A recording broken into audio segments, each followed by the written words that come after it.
ఏలియా ఆనాటి ఇజ్రాయెల్ ప్రజలతో, మీరు ఎన్నాళ్ల మటుకు రెండు తలంపుల మధ్య తడబడుచుందురు.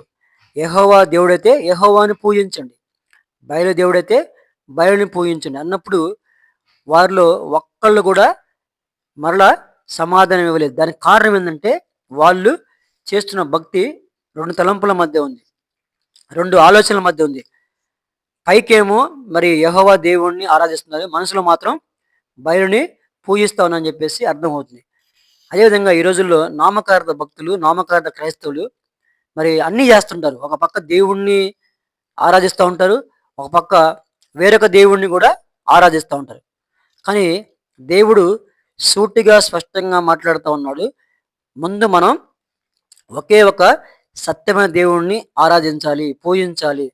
అయితే అక్కడ గొప్పగా దేవుడు ఏలియా ద్వారాగా నిజమైన దేవుణ్ణి ప్రత్యక్షపరుచుకుంటాడు అన్నాడు. కాబట్టి మనం కూడా మనం చేస్తున్న భక్తి ఎప్పుడు కూడా ఒకే ఆలోచన, ఒకే హృదయము, ఒకే మనసుతో మనం దేవుణ్ణి ఆరాధించాలి. అప్పుడు దేవుని యొక్క మహిమ కలుగుతుంది.